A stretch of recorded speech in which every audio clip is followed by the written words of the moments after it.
I'm early.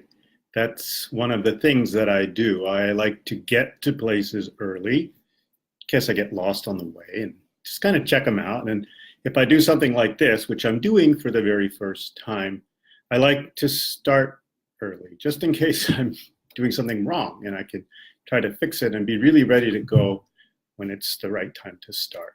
And I said I would start at 1 o'clock, and I will. And I'm going to just kind of fiddle with things now. So if you can see my face and you can't hear my voice, please let me know.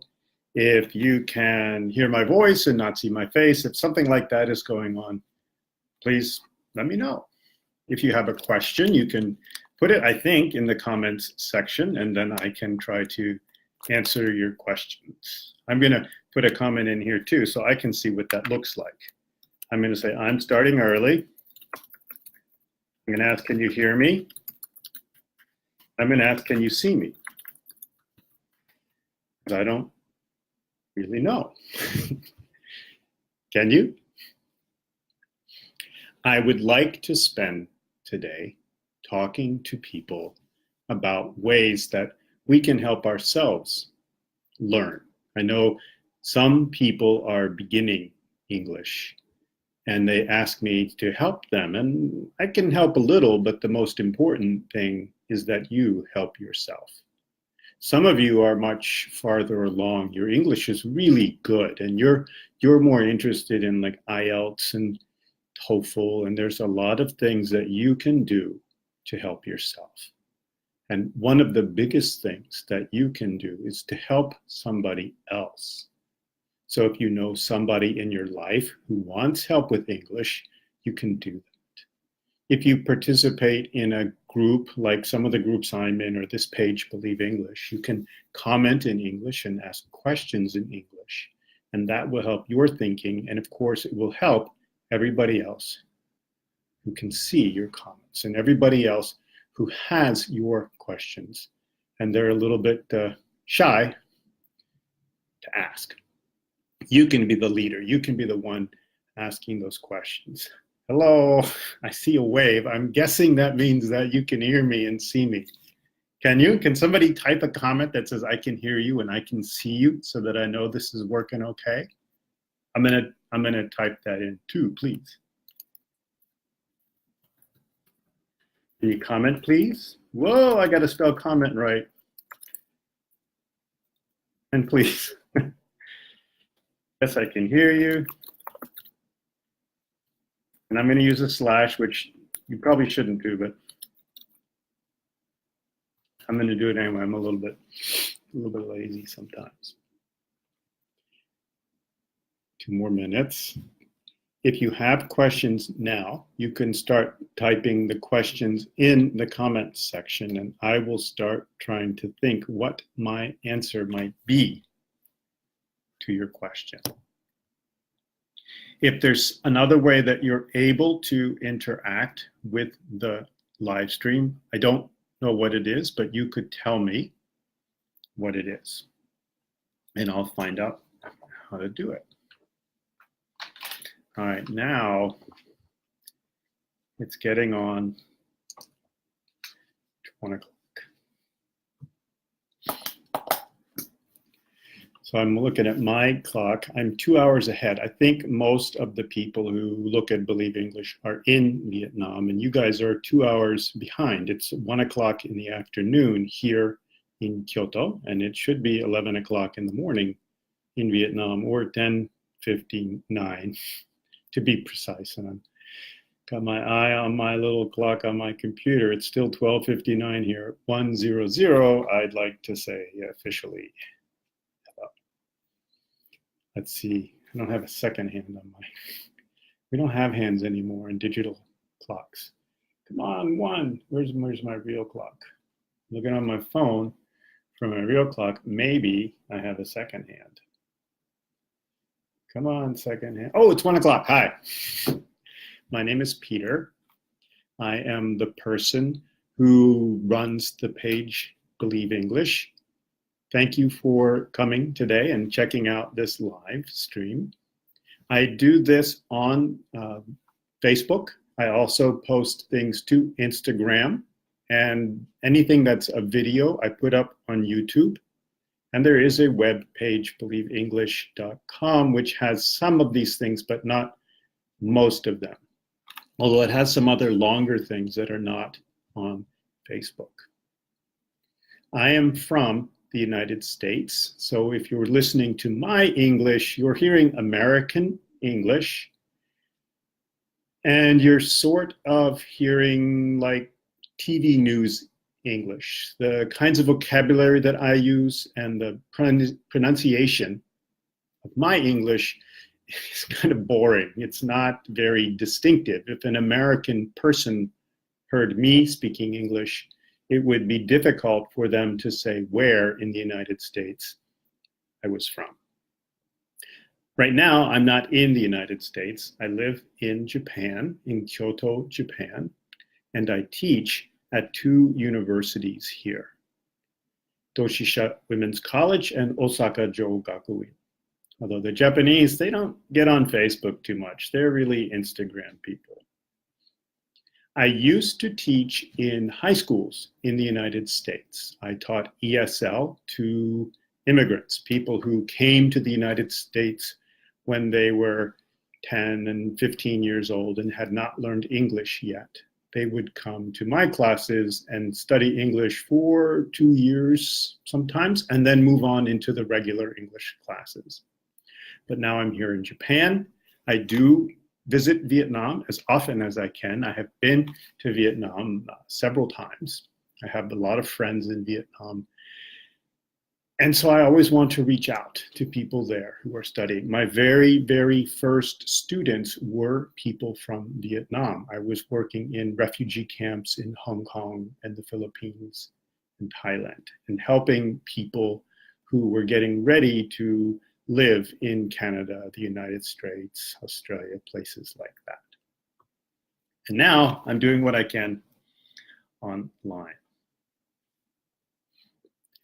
I would like to talk today about things that we can do to help ourselves as we learn English, no matter what your level. The most important thing you can do is ask questions. Ask your teacher, ask yourself, ask anybody. Everybody knows something you don't know. And especially with English, so many people in the world know a little bit of English. So you could ask almost anybody anything about English, and they might be able to tell you, especially a vocabulary word. What's this? Somebody will know. It's fine to ask. They don't know? It's okay. They don't know. So I want you to think about asking questions. And of course, the first thing is to ask yourself, well, what do I know? And what can I say? And use what you know to teach yourself. You can start with something very simple.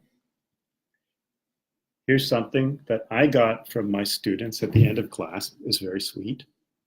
And if you see something like this at any level of English, you can ask yourself, what do I know? Can you name it? These are flowers. If you can't name it, can you ask somebody? What are these? If you can name it, these are flowers. Okay, great. Can you describe it? The flowers are yellow. The flowers are big. The flowers bloom in the summer. These are particular kinds of flowers. These are sunflowers. They're also fake. So you can maybe name it. Maybe you could describe it. You could give an opinion about this thing. I like these. And of course, whenever you give an opinion, you've got to give a because. I like these because they grow very, very tall. I like these because they're very beautiful. No matter what your level of English, you can do something. You can ask, what is it, if you don't know anything. You can name it. If you know the vocabulary word, it's a flower. You can describe it if naming the flower is a little bit easier for you. And then make everything more and more complex. If your English is more advanced, you can compare it. Sunflowers are bigger than daisies. You can give an opinion about it at a very advanced level. I think more people should grow sunflowers because they're beautiful, and we can use oil from sunflower seeds for many, many things. And then you can talk about those things. Start where you are and use what you know. If you know it's a flower, say so, it's a flower. If you don't know how to describe it, ask, what color is the flower? If you don't know how to give an opinion about it, ask somebody who does. Do you like flowers? Do you like sunflowers? Anything like that. Start with what you know. And then you can improve your English step by step with the help of other people. I see one person has sent a message. I'm not sure. Let me see if I can see that message here. Oh, it's Smile. Thank you for the smile, Hung. That's very sweet. I like smiles. I like questions too. So if you have a question, please ask me a question. I said we should start with what we know and use what we know to build new information. And always use what you know to help another person. You can teach. Teaching is learning. Once you know pretty well what you know, you need to ask questions. Questions for yourselves. What else can I know about this thing? And these are the big questions. Who, what, where, when, how, and why. These questions we can challenge ourselves with, again, from something very simple to something very complicated. If we have the sunflowers, whoa, where'd they go? Okay, if we have the sunflowers, we can ask ourselves a who question about the sunflowers. Who likes sunflowers? Who grows sunflowers? What kind of flower is that? Whoa, I can't do this. Where do sunflowers grow? Where can I buy sunflowers? When do sunflowers grow? When do people like to use sunflowers? Are they something you use at a wedding? Something you give to somebody for their birthday? Something for a funeral? Why do sunflowers grow so tall? God, have you seen a real sunflower in the field? They're like giant giraffe flowers. Why? Why is that? That's really weird, but it's a great question. You can ask these questions. You don't have to know the answers. Just asking the question helps you practice English, and it helps you kind of wake up your brain. Hey, brain, look at the world. The world's an amazing place. You can understand it in your own language. You could understand it in English.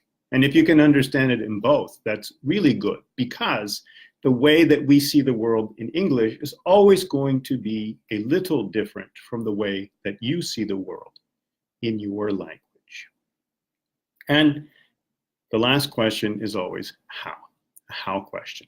Maybe, how do you grow sunflowers? Could you describe the process? So once you have a basic vocabulary word that you know and you feel comfortable with, start using that word. Start asking yourself questions. And these are the basic questions. They can be very simple or very complex. Who, what, where, when, why, and how.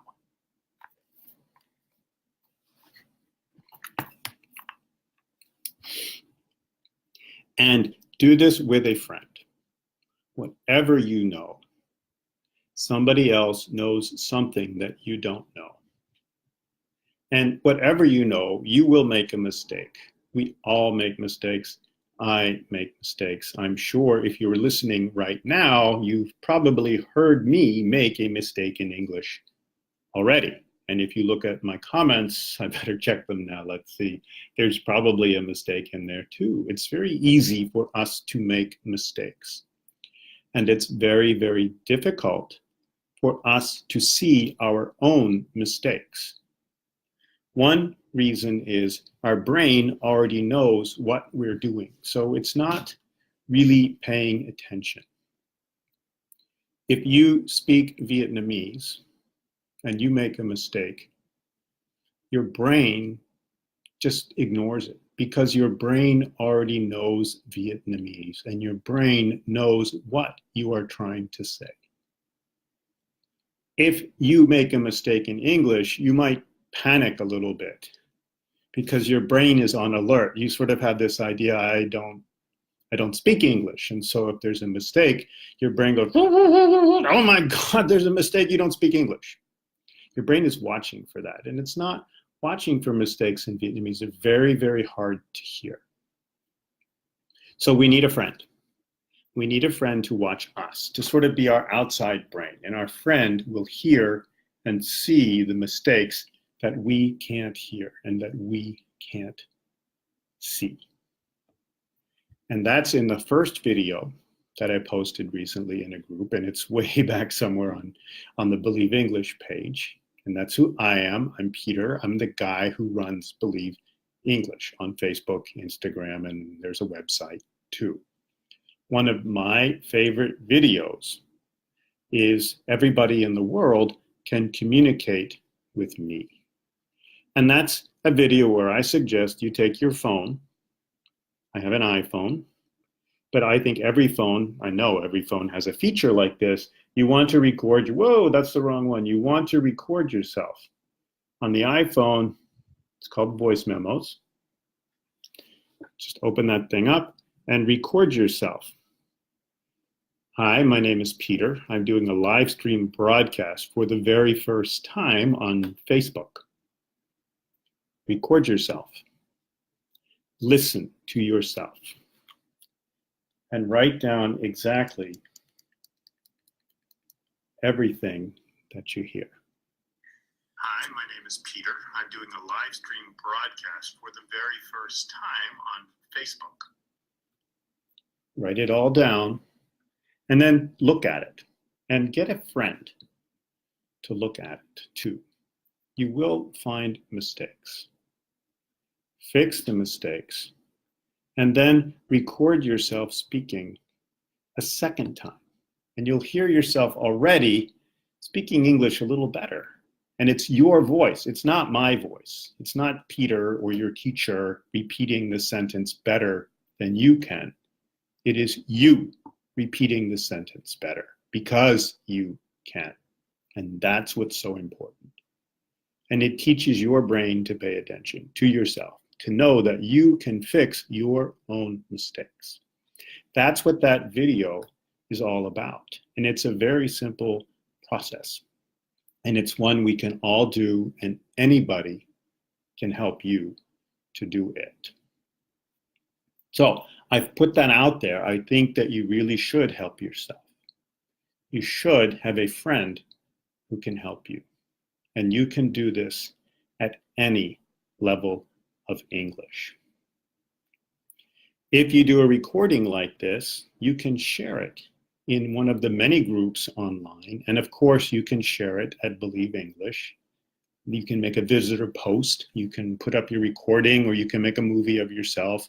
And I'll comment on it and I'll share it, and we will learn from other people.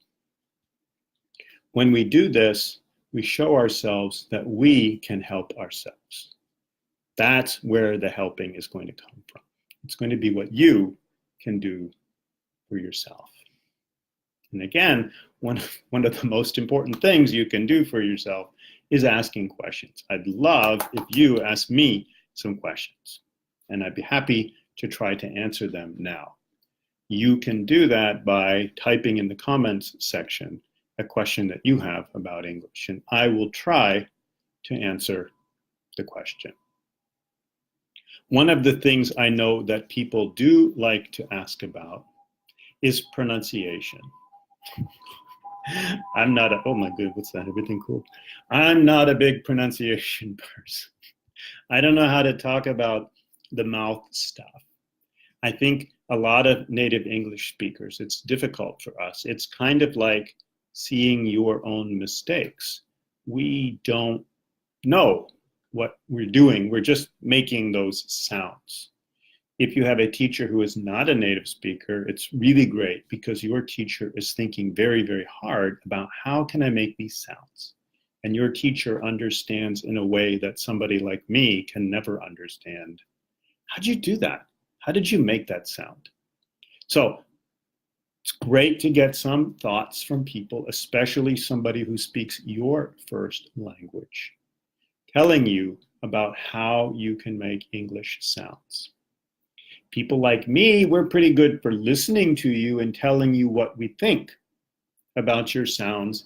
And we can be pretty good maybe for modeling. If you say, hey, I really want to hear this sound. How do you do that thing? And I'll tell you, oh, like thing, like that, thing, thing, thing, thing, thing, thing, thing. And you can go, oh, okay, I hear that sound. And when we make these sounds, there are accents, very, very different accents. So I wouldn't get too stressed out about that. I would make sure that I can be understood. One way to be sure you can be understood is by using your phone to talk to your phone. You can do a dictation. I'm going to look at my phone again. And if you look on your phone, if you have a dictation program, and I have notes on the iPhone, there's something called notes. And notes will write down everything. I can't, guys. Oh, there it is. Okay. So if you go to notes, whoa, and you hit this little guy, where there's a speaker. Whoa, whoa, this is freaking me out. I don't like, okay, there's a speaker. See the speaker? I'm going to hit the microphone, and then I'm going to speak. And the notes app will write down, oh, come on. Whoa, what? Oh, where is it? Okay. The notes app will write down what it hears me saying. Is it there? And it looks pretty good.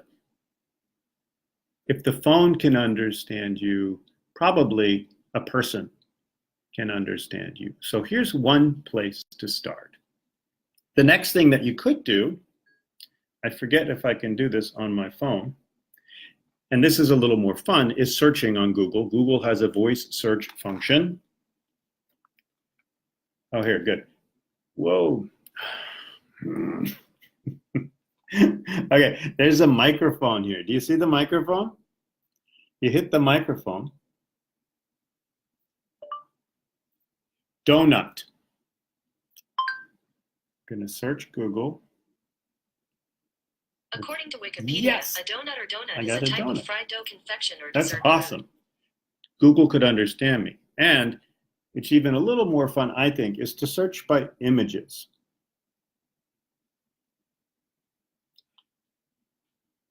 I'm going to do it again. Sunflower. Whoa, whoa, whoa, whoa. Come on, come on. Uh-oh. Search sunflower. Maybe I'm not going to do that. But you know what I'm talking about. And you can do this. Use your phone, search. I would search by images so that you get a really strong sense of, I did it, when the pictures pop up of donuts or sunflowers or anything else like that. That's a great way to see if your phone can understand you. Now, if you want a little more rigor, and there are some sounds that are pretty difficult, I have something, it's called minimal paired drills. I have something, I'll show you how we can do it on paper, and I'll show you how you can do it on a computer. Oops, like my computer. I'm Peter. I'm the guy who runs Believe English on Facebook and Instagram, and I do have a website. And on the website, there are some things that you can't see on the phone. The website looks like this. It's got a bunch of movies. There's some books, more movies, and there's a little microphone here. And this microphone will get you to a section on pronunciation. And when you go to the pronunciation page, and you have to do this, you have to do this on a computer. It won't work on an iPad or a phone yet, because that costs another $2,000. But it will work on a computer. On a computer using Google Chrome, because we're using the Google Voice Recognition service. You'll see a picture. It looks like this. And there's 3 words: daily, dairy, and diary. When you say the word, the little guy, he'll point at the word that he hears you saying. He will also write the word down over here. I heard you say dairy, I heard you say daily, I heard you say banana, whatever that word is. This little guy will tell you what he heard. He's not going to tell you that you're wrong. He's going to tell you what he heard, because that's what language is. It's just sounds. So somebody like me, if I'm speaking Vietnamese, it's really hard for me to make the correct sound between something like dirty, bread, table, cell, right? Button, button, button, button. That's all button to me.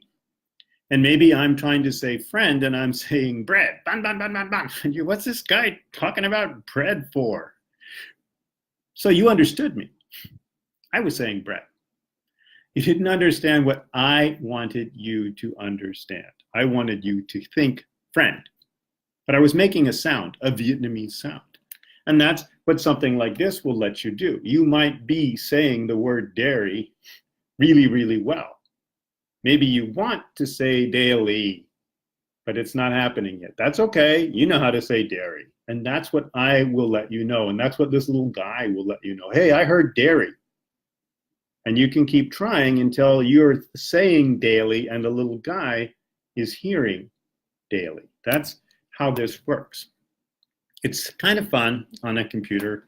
You don't need a computer, though. You need a friend. And that's what we all really need. This is some good friends. And that's what language is for us to talk to each other. If you have a friend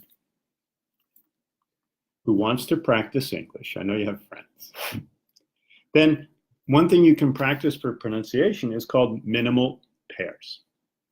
And that means 1 or 2, or I like 3 words that sound almost exactly the same. In a perfect world, they are exactly the same, except for one sound, like daily, L, and dairy, R.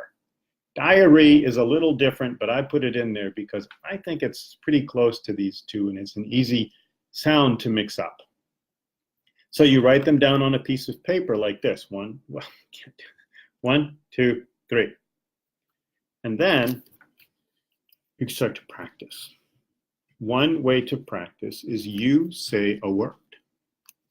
And the other person, or persons, it can be 3 or 4 people, they show you with their fingers what sound they hear. So if you say diary, people might say, and you're like, oh, come on, I was thinking diary.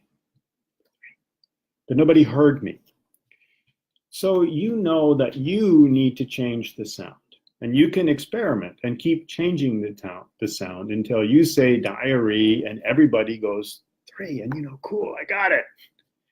That teaches you how to control your pronunciation. If you have a native speaker, it's nice, but it's not necessary.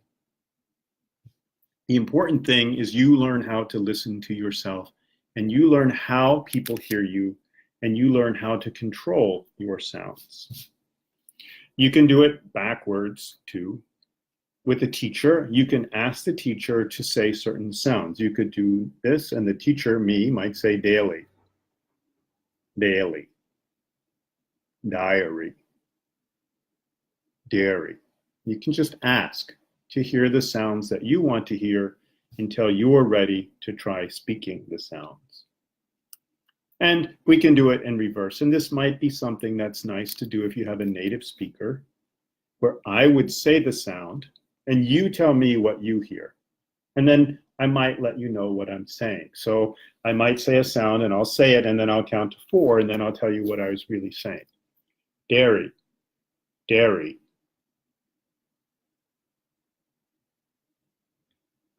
Diary, diary.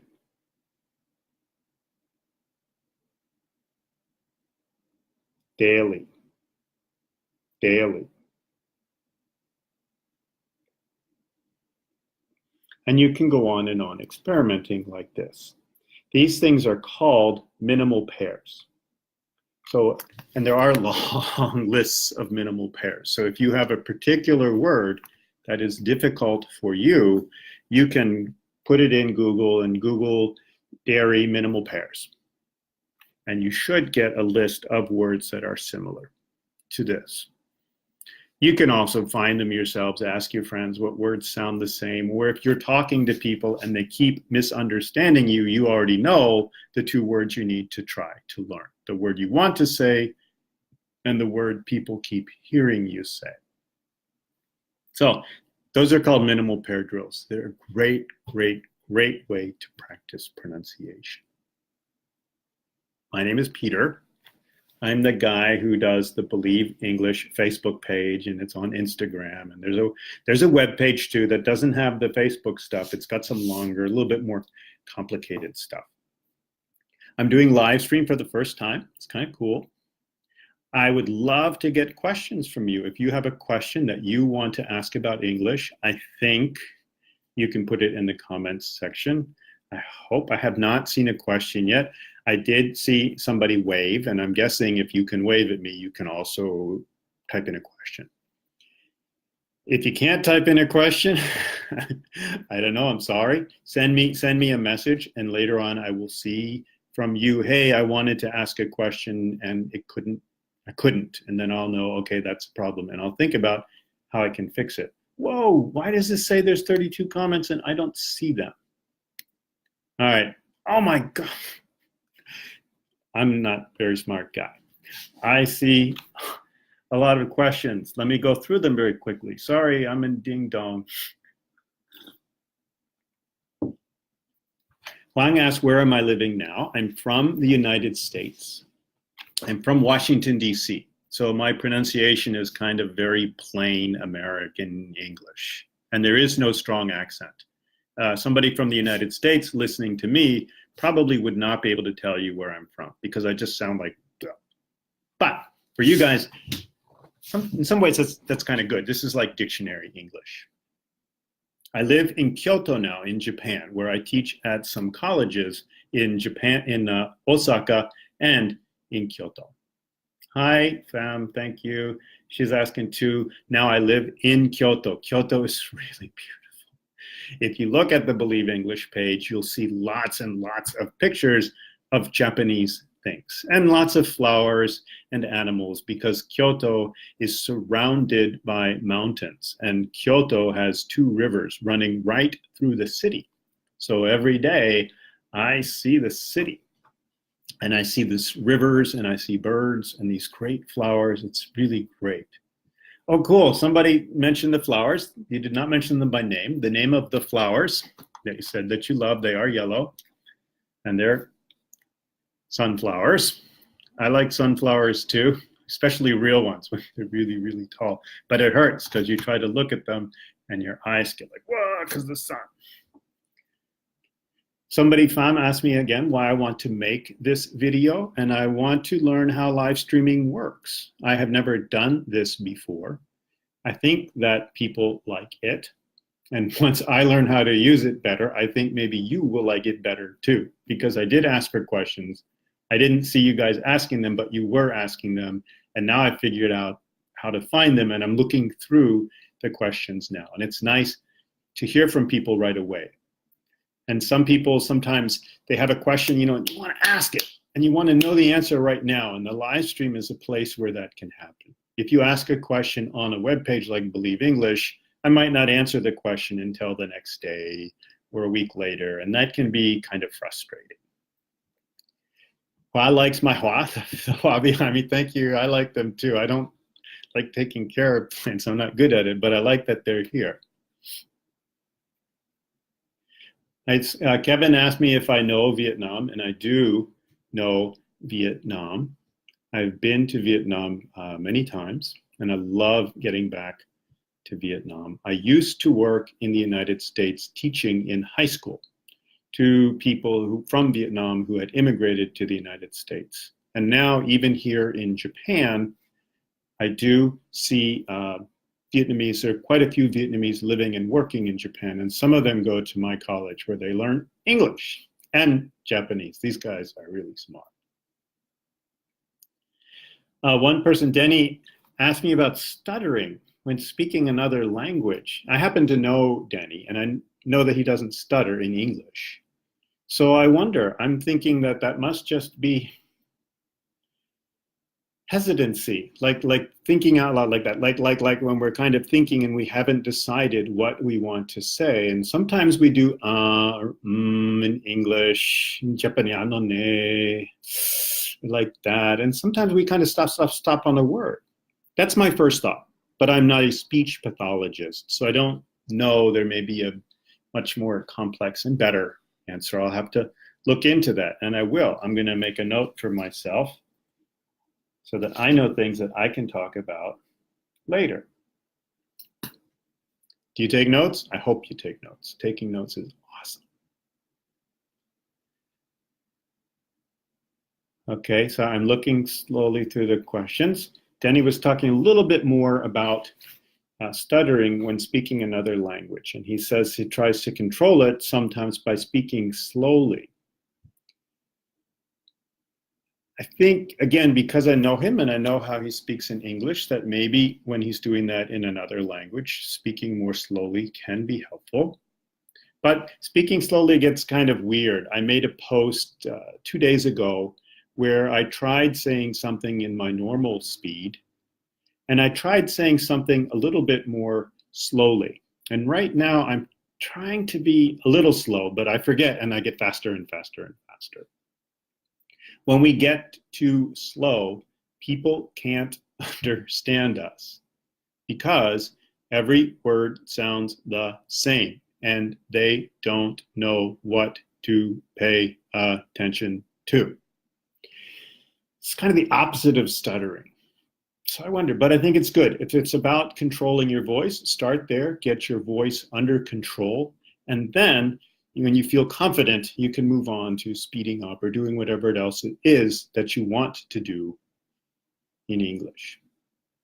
Okay, I think I got through all the questions. If I missed a question, please ask again. Now I know how this works, and I'm getting a little better at paying attention, and I'm just making sure.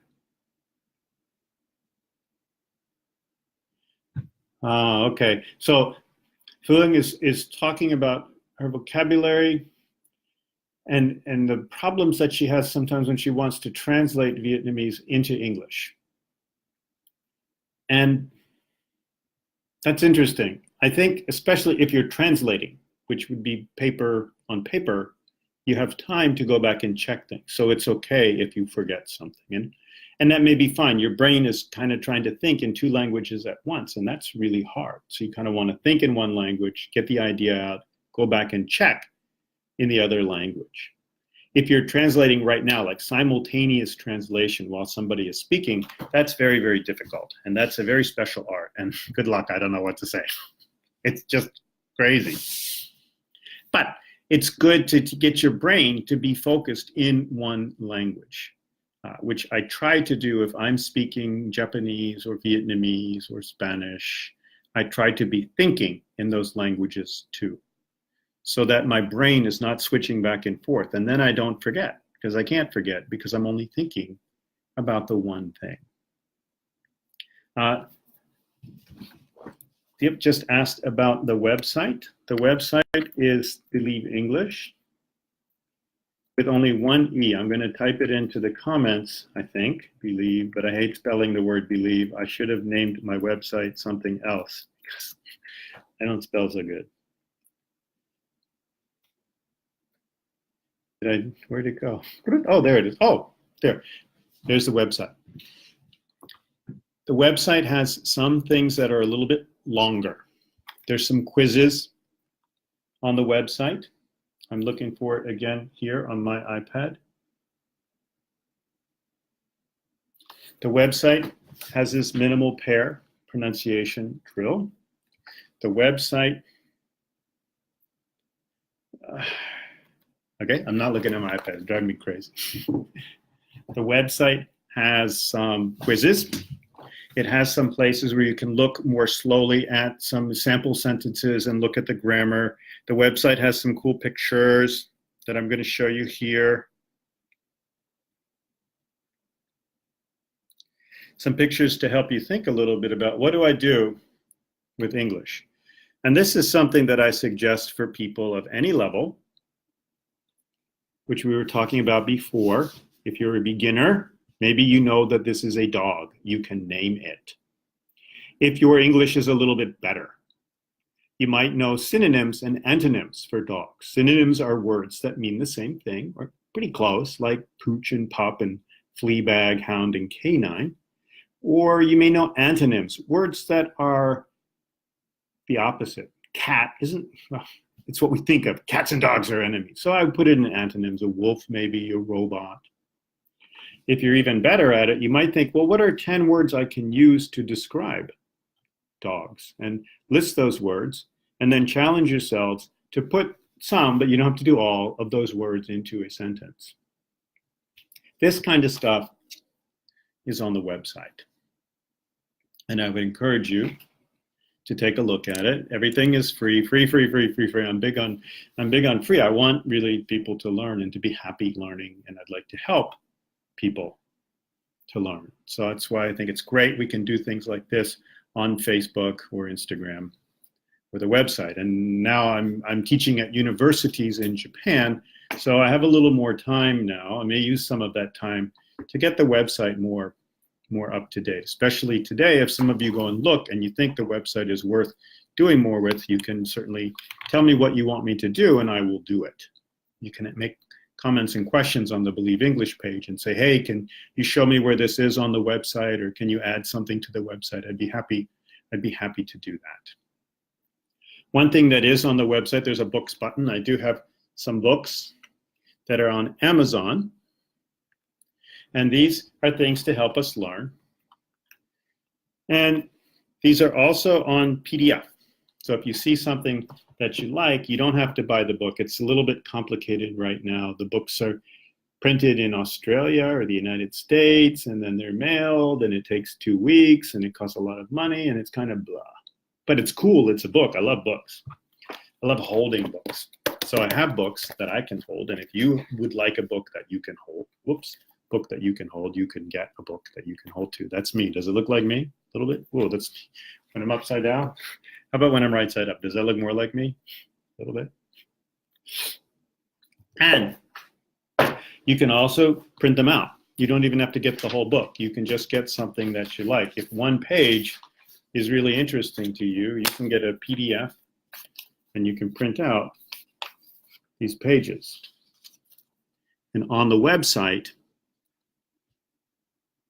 there's a movie for every page in the book that explains what I think you could do with this and why you might want to do it. And it sort of shows you the answer. But there isn't an answer. The only answer is what you decide you want to say. Because that's what language is. Language is not a test. Language is you. Language is how can you share your ideas with other people. That's why we have language. And if you share your ideas with me in English, it's really helpful because English is the language that I speak. If you do not speak English, that's okay. We can still share our ideas with each other if we're willing to listen. Listening is hard. Most of the time, we're not really listening to each other. But when we are ready to do that, we can understand each other. And if you can do something in a little bit of English, that's really great. And that's enough. It's enough to show me that you care, that you're a good person. Maybe your English isn't so good, but it doesn't matter. You are a good person. I want to understand you. I want to hear what you have to say. So don't be afraid of English. English is just a way for you to be a nice person to somebody like me who can't speak Vietnamese. And I really appreciate that you are willing to try and speak English with me. That's really, really kind. Thank you. One person who knows me knows something that I like, and so we'll do a little predicting. They asked if I would be doing this on the live stream today, and I hadn't thought about it, which was dumb, but now I'm thinking about it. It's a great idea. And they said, are you gonna get some? And so let's see. Am I? They asked about these things. Can you predict what's in the bag? Whoa, can I hold the bag? Anybody? Who? This is weird. Can anybody guess what's in the bag? There are pictures. If you don't speak English or can't read the alphabet, there are pictures a little bit of what's in the bag. There's a picture here, whoops, of something that goes with what's in the bag. These are coffee beans. And there are pictures here of things that might be in the bag. This one's a little bit weird. It looks kind of like a gear. And in the United States, they don't usually look like this, but here in Japan, we have some super awesome things that look like this. And if you can read English, you get a big clue here because the bag says Mr. Donut. And that's what's in the bag. There are donuts in the bag. Let's open the bag up and check these donuts out.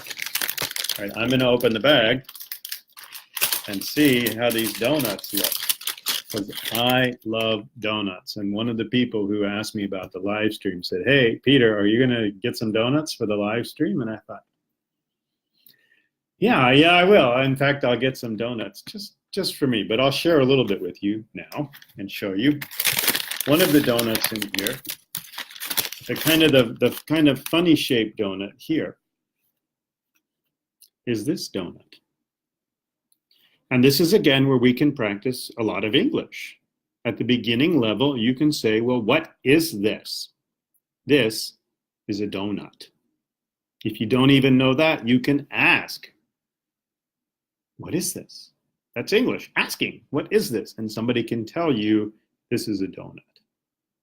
If your English is a little better, you can start trying to explain this donut by describing it. This donut is a little bit unusual.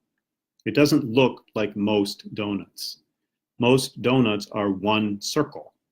And this is many, many circles. Maybe you can count them. Maybe it's 8. I don't know. I can't do it on the computer. 1, 2. Oh my God, it's so weird. 1, 2. I don't know. Maybe it's 8. Maybe it's 8 circles. And you say, what kind of shape is that? It looks like a lion, or it looks like a flower. You can talk about how it feels. It's very squishy. Maybe you can describe the smell. And of course, you can describe taste. But to do that, you gotta eat the donut. And there's nothing wrong with eating a donut. So eat the donut and talk about the donut. There's another one in here that I want to show you. It's another kind of Japan thing. You recognize this? This is a cartoon, an anime, that's pretty famous in Japan. Donuts. I'm not a big anime guy, so I don't really know what the story is, but it's Dragon Ball, and here you can already see how English is sort of everywhere in the world. This is English. Dragon Ball, Super. Let's see, I think there's katakana on here.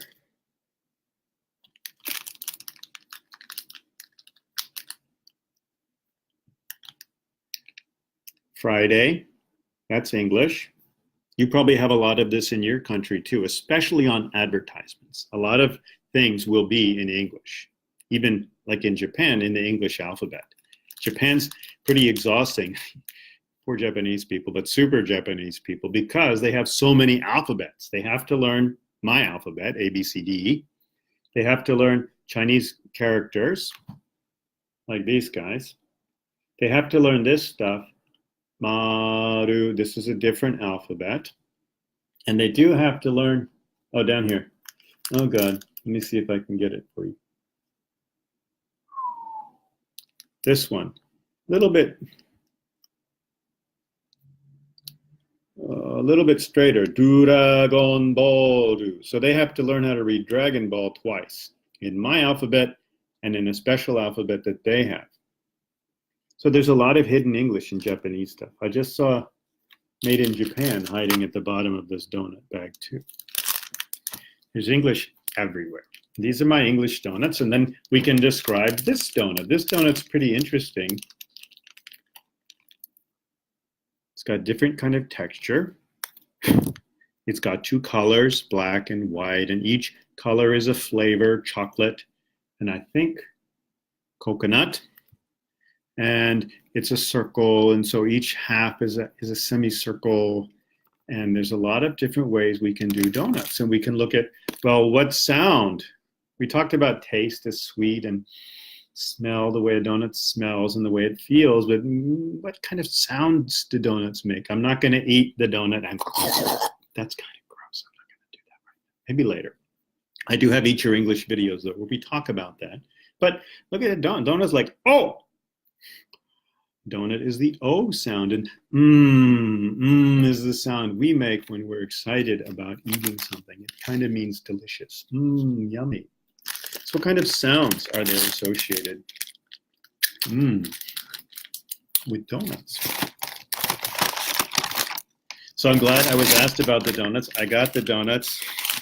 I'm going to really eat the donuts after the video. I'm going to relax a little, some coffee, some donuts, and think, wow, that was a lot of fun. And it has been a lot of fun. I'm really glad I got a chance to do this. And I'm glad that so many people came by to say hello. Oh, good. That recognizes Dragon Ball. You probably know a lot more than I do, so you can teach me everything you know about Dragon Ball. I'm Peter. I run the Believe English Facebook page. I don't run the Dragon Ball Facebook page. Don't know too much about Dragon Ball. But I'm also on Instagram, and there is a web page that has some things that you can't find on Facebook. The web page is free. It's got more cool stuff I hope that you can enjoy. And I'm trying a live stream for the very first time. I'm from America. My English is sort of very standard American kind of TV news English, not a very strong accent. And I live now in Japan, in Kyoto, Japan, where I teach at colleges, two colleges, one in Kyoto and one in Osaka. I'm just beginning my summer vacation. I love being a college teacher, get a nice summer vacation. So I have time to do more things with Believe English. So I'm doing this live stream to see how that works. I'm asking people for questions. If you have a question, you can put it in the comments right now, and I'll try to give you a short answer. And if it's a great question, which I'm sure it will be, I'll make a longer answer and put a post up on Believe English that gives a longer explanation for your question. And you can always put questions up on Believe English. You can put it under a picture. You can make a visitor post where you ask a question and I'll try to answer it, and you'll get other people to join us in answering the question. You can make a video of yourself speaking if you want to get some comments on how you sound, and I'll post the video and I'll post some comments on my thoughts about pronunciation and speaking style and things like that. If you have a question now, please feel free to ask. Today, I've done my first live broadcast. I'm going to talk for about 15 more minutes, I think, after I drink some water. I've tried to answer people's questions It took me a little while to learn how to see the questions. I was looking in the wrong place. I figured that out. I got some good questions from people. I have wanted to emphasize for people that when you study English, you should be using what you know to help yourself learn something new. If you start with what you know, you will understand the answers that you get. If I start talking to you about English, I'll probably say a lot of things that you don't understand because you don't know what I'm talking about. So it's not going to help you. I went to a bookstore yesterday and I saw a book in English. Let me see. I take too many pictures with my phone, but if you go to Believe English, you can see a lot of them. And I saw this book. It's in English, about English. So it's a book like for English teachers. And I could barely understand the title. I didn't understand a lot of the title. This is the book, and the book is okay. Null subjects in generative grammar. Now, this is somebody talking about something that I probably know, but I don't understand how they're talking about it. That's why I need to start with something that I know. This isn't going to help me. And what they're talking about is a sentence that doesn't have a subject. Like, stop. No subject. And the subject is you. Hey, you, stop doing what you're doing. That's what they're calling the null subject. I'm not sure what they're talking about in generative grammar. I started reading the inside of the book and I'm still not sure. They were using a lot of words that I didn't know in ways that I don't know them. So when you want to learn English, start with what you know and then add something to it. On my website and in one of my books, a nice picture like this. And this is all about how we can start. Whoa, sorry, everybody. This is kind of dizzying. We can start with whatever we know, and we can build sentences. So a simple sentence that many people could write in English is, I like coffee. Then we try to add a word. In this case, a descriptive word. I like hot coffee. And another word, I really like hot coffee. And then an adjective phrase, an adverb phrase, I really like hot coffee in the morning. So we can start with very basic English and move up to more complex things. If your English is even better than this, and this seems too easy, the next thing is to explain it. What is hot? Hot is an adjective. Hot modifies coffee. Really is an adverb. Really modifies like. In the morning is a prepositional phrase. If you can explain all of that, which is really hard, then you're doing pretty good. And then the super thing that you can do if your English is good is you can teach this to somebody else. There's a lot of people who feel like, I can't do it. I think they can. I think they don't believe in themselves and they need help. They need help from people like you to say, hey, you can do this. I'm gonna show you what this is. It's not that hard. And get them this far. And then if they can say something like this, and then you tell them, wow, look what you did. You took this really simple sentence and you put in an adverb and you put in an adjective and you put in a prepositional phrase that works as an adverb. Those people are going to feel really good about themselves. They're going to know, yeah, I can do this. I can speak English. And you are going to know that you helped them do that. And you are going to know how to talk about English. That's when you really understand it. When you can teach it to another person, that gives you tremendous control. So start with what you know and build on that. And anybody can do this. If you know two words of English, yes and no. Most people in the world know yes, no. Actually, they also know okay. If you can do yes and no, you can do anything. That's what computers are. computers are yes and no, ones and zeros, 100110000, and suddenly you have me doing live stream on Facebook, and all it is a whole string of ones and zeros, like yes and no. Start with what you know, as simple as yes and no, and you can build it out into anything. The other thing that people ask me a lot about is pronunciation. So the thing that I would say for everybody for pronunciation is something called a minimal pair drill. You can do it on my website. There's a minimal pair drill practice thing, but the easiest thing is to do it right here on a piece of paper. You find words that are difficult for you to say, and then write down some of those words together and get a friend to listen to you. They're not going to tell you if you're right or wrong, and they don't have to know if you're right or wrong. They just have to be listening, and they're going to tell you what sounds they hear with their fingers. 1, 2, 3. So I can say dairy, dairy. And people listening to me can show me with their fingers what they hear. And maybe I say dairy, but they show me diary, diary. So I know, hey, people aren't hearing what I'm saying, and I need to change my voice. And that's what minimal pair drills can do. They can help us see how people understand us. They can help us learn to control how we use our voices. You don't need a native speaker. You just need to pay attention to yourself. You need a friend to help you pay attention to yourself.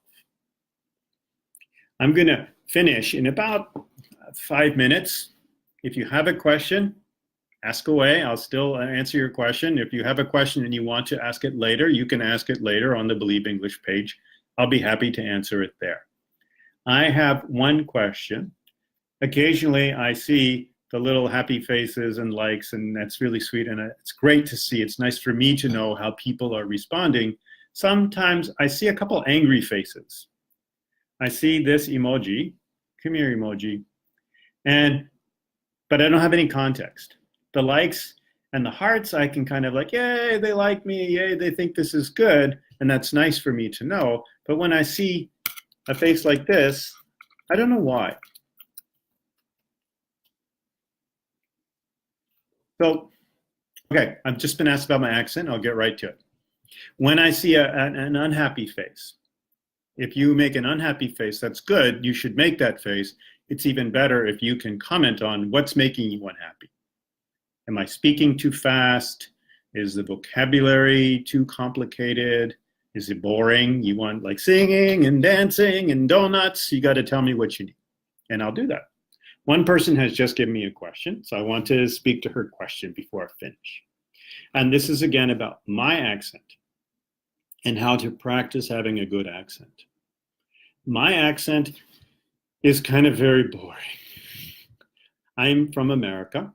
I'm from Washington, D.C., which is on the east coast of the United States. And the way that I speak English, it's good, and I use a lot of really complicated words and sentence structures, but my pronunciation is very sort of flat. I sound like somebody giving the TV news.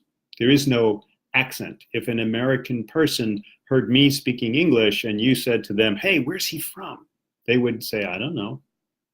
It doesn't stand out. Some, things like a New York City accent or a Boston accent are very, very clear to people. And people are like, man, you must be from New York. You must be from Boston, because they can hear it. And my voice doesn't sound like anything, which is kind of good. It's kind of like a nice target for you if you want to just sound like you're speaking English. This is it. To practice having a good accent, that's a hard one. I would start with minimal pairs to practice being understood. I would also do Google search. I like to do it with images, but you can do it on Google. Whoops, that's not Google. On your phone, you can search for words. Come here. On your phone, you can search for words with Google by voice. And if Google can hear you, then That's a good sign. Come here, Google. Okay, never mind. I'm not going to do it. But you can do it. You can search by voice. If Google can hear you, that's a good sign. If you really, really want to practice accents, I would start in my first language. For most of you guys, that's Vietnamese. And practice speaking like somebody from the north. Mesa Zoi, Uncle Zadintia, like that. And practice speaking like somebody from the south. Meja Roy, Uncle Yadintia, something like that. So that you get some control over your voice and some sense in your ear of what a different accent sounds like. And then you can try doing that with another language like English. One of the tricky things would be getting some sort of confirmation, like, except, yes, I understand you, which is what a computer can do. Google can show you, I heard you, you said donut, and a picture of a donut came up on Google search, but it doesn't tell you that you said donut like an American or an English person or an Australian or an Irish person or somebody from New York. It does show you that you said donut, and it understood the word donut.